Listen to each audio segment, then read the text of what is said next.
Hello, this is Steve Lentini, and I'm your host for Different Thinking for Different Times, Season 3, Episode 34. Here's a quote from Daniel Kahneman. He's an Israeli born psychologist and a Nobel Prize winner. He said if people were critical of the quality of each other's thinking, standards of thinking might rise, and that would be a very desirable thing. Sam Parker of Inspire Your People said, how wonderful it would be if we could count on thoughtful, calm, objective, reflective, diligent considerations of each other's thinking. I bet that work would come from that would be very special. I bet the work that would come from that would be something special. Meaning, instead of spending time, as we see in society today, and it's been brewing for quite a few years, if you've listened to past episodes of mine, is that we spend a lot of time making each other wrong and then railing against it and wasting time on social media trying to change people's mind, called the counterculture or whatever you want to call it, because none of them are wrong. They're just a thought. And in a universe, if it's small minded, if people are spending time on small minded activities, railing against others just because they think different, look different, act different, choose different, different from their own beliefs or biases, confirmation bias, I like to call it, or the halo and horns effect. From those thoughts, those small minded thoughts, people make very poor decisions and it doesn't benefit the universe. I was listening to a guy who had a near death experience and he described what he experienced on the other side very similar to my experience.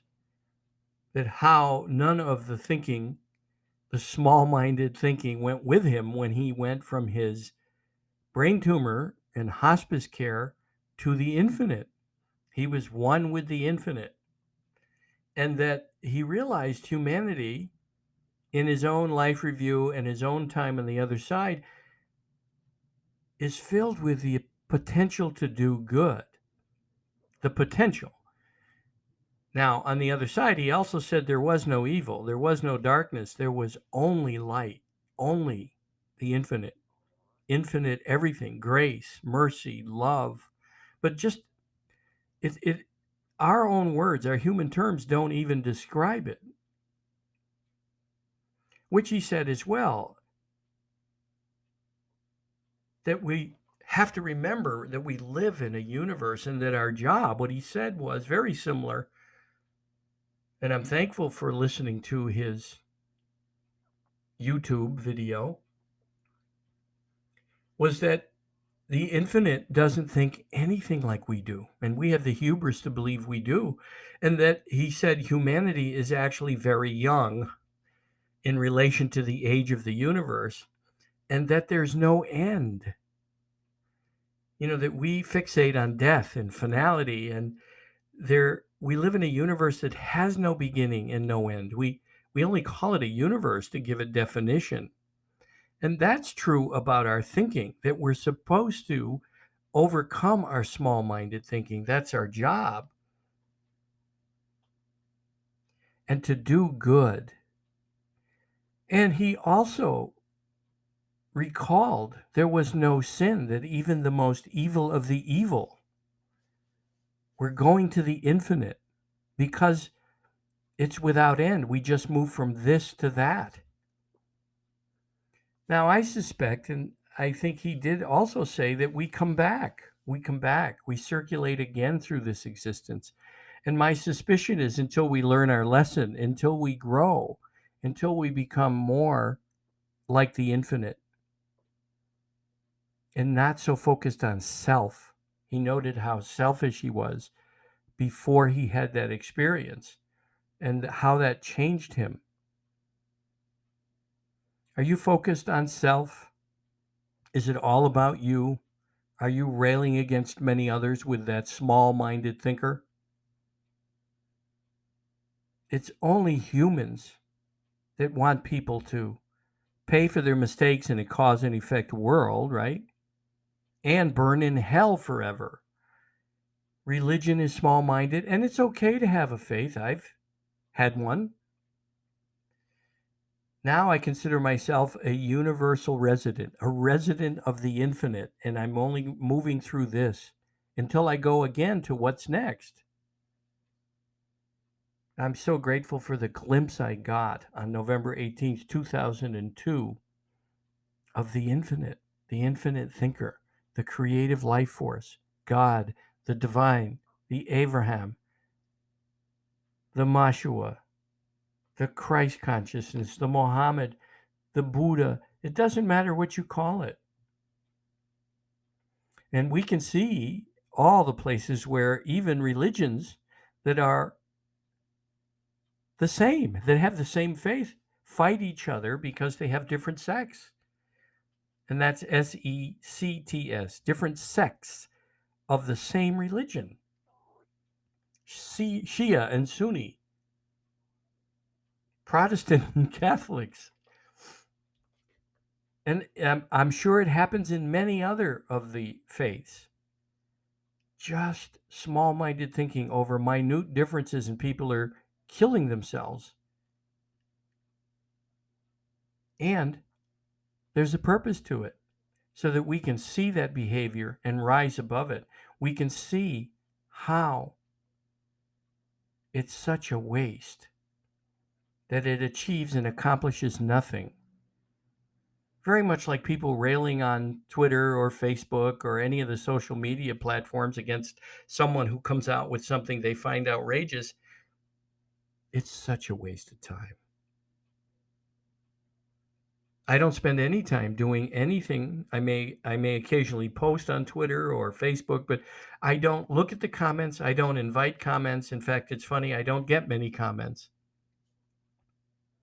because I'm not interested. And I only check them maybe once a week, once every 2 weeks, because again, I'm not interested in comments. And people don't bother. On Facebook, I've said to people, don't comment. I'm only posting something for your consideration. And most of my posts are that we're all full of shit somewhere, reminding people about how small-minded some occurrences are. Those are the things I usually post. And I post about my book sales, about my podcasts. And I have a new podcast upcoming called You May Be Full of Shit If, based on the books. You May Be Full of Shit If, and the other book, thanks to Amazon, You May Be Full of Number 2. After All, We Know Better, the woke edition. And I'm not making fun of the woke. I'm making fun of all of us. We have to get over ourselves, our small-minded thinking. We're all full of shit somewhere. I'm full of shit. You're full of shit.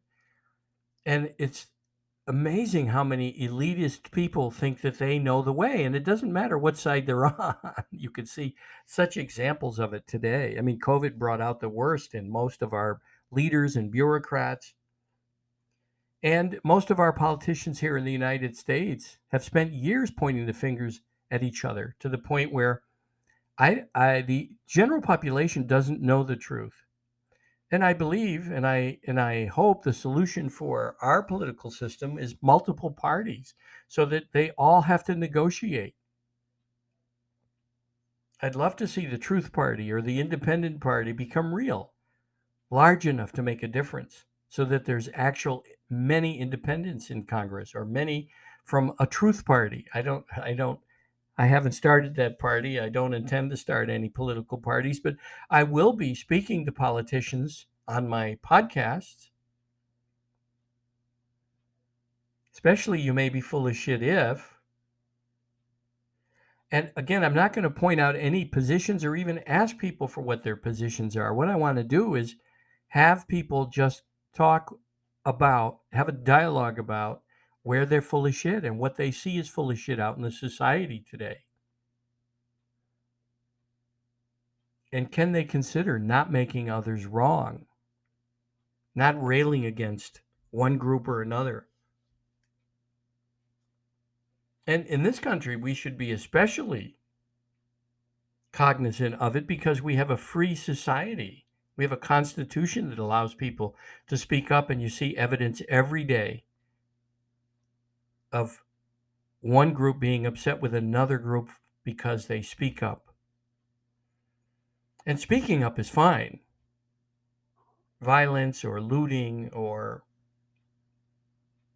hurting someone because they believe differently is not what we're here to do. And talk about small-minded thinking. It's very small-minded. So spend some time considering, where are you small-minded? Where can you expand into the infinite and become more like the creation, the life force, God, the divine, and apply it in your everyday life? Where can you become more generous? Not just with your money, maybe your talent, your time, and your treasure. Stop thinking small-minded. We live in something abundant. I mean, people are worried about the end of the earth. The climate has been changing for thousands and millions of years. We did go through an ice age. Scientists have said it occurred every 25,000 years. The earth cools, the earth warms. We live in something that's living and breathing. The universe, not just Earth. Stop worrying about the end. Everything's in order in a universe. Otherwise, it would come flying apart. Remember, we're floating on a marble, maybe even smaller in relation to the size of this thing that has no dimension called a universe. Floating around an exposed nuclear fusion plant at just the right spot for life to occur. With a rock that floats around us called a moon that affects our tides. We live in a miracle. And we're expanding into a miracle time where we will, as a population, as an Earth inhabitant, explore other planets. And hopefully, possibly, I believe it's possible, we'll be visited by those in an infinite universe that live on other planets like ours. And hopefully they'll help advance us to where we learn to take care of each other. We learn to work to solve the Earth's problems, not the political problems. Feeding each other and taking care of each other. And overcoming small-minded thinking. If you'd like to be a guest on this podcast, difficult thinking for difficult thinking. It's difficult for me too sometimes. And it's difficult for many, small-minded thinking. Different thinking for different times. Email me, Steve at Steve Lentini, that's L as in Linda, E-N, T as in Tom, I-N-I.com, Steve at stevelentini.com. If you'd like to be a guest on the podcast, You May Be Full of Shit If, that'll be video and audio. More details coming. It'll be live on November 1st. I look forward to having you be a guest, and remember, I might just ask you. Does that sound like small-minded thinking? Thanks.